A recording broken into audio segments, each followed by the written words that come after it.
आज मैं देसी घी बनाने जा रही हूँ। देसी घी का मतलब है कि जो देसी गाय होती है उसके दूध में से मलाई कलेक्ट करके फिर उसका बटर निकाल के उसमें से मक्खन निकाल के हम घी बनाते हैं। अब देसी गाय का मतलब ये होता है कि जैसे भारत की देसी गाय का मतलब है कि जो भारत की ब्रीड है उसको भारत की देसी गाय बोला जाता है। अगर वो जर्सी गाय या कोई भी बाहर की गाय के साथ उसका ब्रीड बनाया गया है मिक्स करके तो वो देसी गाय नहीं है। तो मैं वैसे गिर गाय का दूध लेती हूँ, तो जो भारत की प्योर ब्रीड रहती है उसको देसी गाय बोलते हैं। और गिर गाय भी एक देसी गाय है, वो गुजरात में मिलती है, देखने को मिलती है। तो मैं ये दूध लेके उसको उबालती हूँ। उबालने के बाद उसको ठंडा होने देती हूँ और फिर फ्रिज में रखती हूँ। और फिर फ्रिज में रखने के बाद जो उसके ऊपर मलाई आती है वो सारी कलेक्ट करके जाती हूँ। और जैसे ही एक सर्टेन अमाउंट में मलाई जमा हो जाती है तो फिर मैं उसको जमा के उसमें से मक्खन निकाल के घी बनाती हूँ। मलाई जमा के जो हम घी निकालते हैं तो मैंने ऐसा सुना था कि इसमें फ़ैट का कंटेंट थोड़ा ज़्यादा रहता है। जैसे अगर जिनके पास गाय है वो लोग 10-15 लीटर दूध का दही जमाते हैं, दूध को उबाल लेते हैं और उसमें दही डाल के दही जमाते हैं और दूसरे दिन उसमें से बिलोना मेथड से मक्खन निकालते हैं और उस मक्खन में से वो घी निकालते हैं। इस घी को सबसे प्योर और सबसे अच्छा जो भी इसमें सत्व होने चाहिए वैसा माना जाता है। हम जो घर में मलाई इकट्ठा करके घी निकालते हैं उसमें मैंने एक जगह पे सुना था कि थोड़ा फ़ैट का प्रमाण ज़्यादा रहता है, पर फिर भी ये घर का घी है और देसी गाय का भी घी है तो फिर दूसरे घी से तो ये अच्छा ही है। अब इसमें मैंने दही मिलाया है और उसको अच्छे से मिक्स कर लेना है। और आप दही के बदले बटर मिल्क जो छाछ होती है उसको भी मिला सकते हो। और दूसरा एक और आप कर सकते हो कि ये जो मलाई कलेक्ट की थी उस मलाई के अंदर आप आधा या 1 लीटर दूध मिक्स करो। गरम दूध मिक्स नहीं करना है, हल्का सा गुनगुना सा मिक्स कर सकते हो, एकदम गरम दूध मिक्स नहीं करना है। और उसको जैसे हम दही जमाते हैं वैसे दही डाल के जमा देना है। अब यहाँ पे मैंने स्टील के बर्तन में मलाई को जमाया है, पर आप मिट्टी का बर्तन या कांच का बर्तन ले सकते हो। मेरे पास इतना बड़ा नहीं था मिट्टी या कांच का बर्तन, तो मैंने स्टील में लिया है।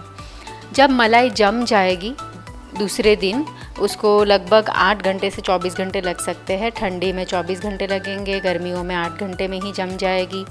जैसे ही उसका लेयर आपने जैसे जब हमने जमाई है मलाई तो हमने उसका लेयर फ्लैट कर दिया है, तो जब मलाई जमने के बाद वो लेयर थोड़ा सा ऊपर की तरफ आ जाएगा, थोड़ा सा फूल के आ जाएगा, तो उसका मतलब है कि वो जम गई है। यहाँ पे अब मैं मक्खन निकाल रही हूँ।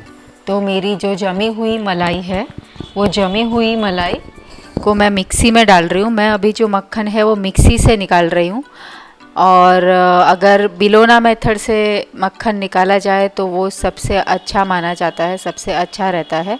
मिक्सी में मक्खन सिर्फ एक तरफ ही घूमता है तो वो इतना अच्छा नहीं माना जाता। और जो बिलोना मेथड में दोनों तरफ घुमा जाता है। बिलोना मेथड मतलब आप सबको पता होगा कि मक्खन को हम एक बड़े बर्तन में रख के उसमें थोड़ा थोड़ा पानी ऐड करके ऊपर जो उसको फेंटने का जो रहता है उससे हम उसको फेंटते रहते हैं। उसमें टाइम काफ़ी लगता है पर वो सबसे अच्छा तरीका माना जाता है। अगेन वही बात हुई, जो भी सारी प्रॉपर्टीज़ है उसमें ज़्यादा रहती है। यहाँ पे मैंने जो मलाई डाली मिक्सी में उसके अंदर पानी डाला है और ये पानी डाल के मैंने मिक्सी को घुमा लिया है।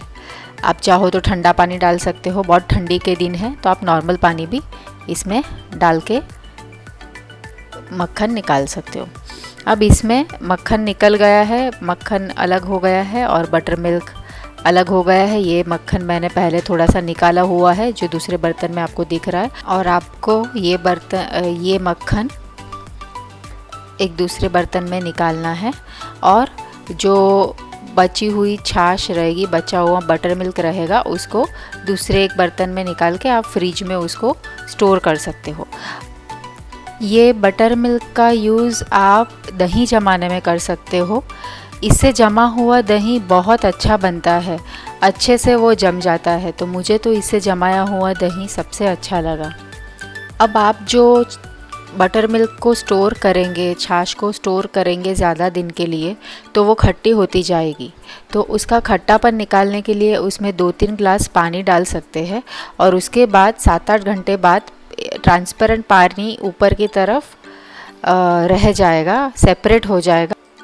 तो ये जो पानी है आपको निकाल देना है। तो आपकी जो ये पानी सबसे खट्टा रहता है, तो ये पानी आप निकाल देंगे और फिर जो आपका बटर मिल्क बचेगा उसमें से मैक्सिमम खटास जो है वो निकल गई होगी, खास करके ऐसी खटास जो आपके बॉडी के लिए अच्छी नहीं है। अब यहाँ पे मैं बटर को प्रेस कर करके दबा दबा के उसमें जो एक्स्ट्रा बटर मिल्क है वो निकाल दे रही हूँ। एक और अच्छा बटर मिल्क का यूज़ ये है कि अगर आपका बटर मिल्क खट्टा हो गया है तो उससे आप बहुत अच्छे से पनीर निकाल सकते हो। जनरली हम पनीर निकालने के लिए नींबू या विनेगर का यूज़ करते हैं, और अगर आपने बटर मिल्क या खट्टे दही से पनीर निकाला तो वो पनीर को आपको धोने की भी ज़रूरत नहीं पड़ती है। और अब इसके बाद मैंने मक्खन को गैस पे रख दिया था, और जितना मक्खन है उस हिसाब से टाइम लगता है, कभी आधा घंटा लगता है, कभी पौना घंटा।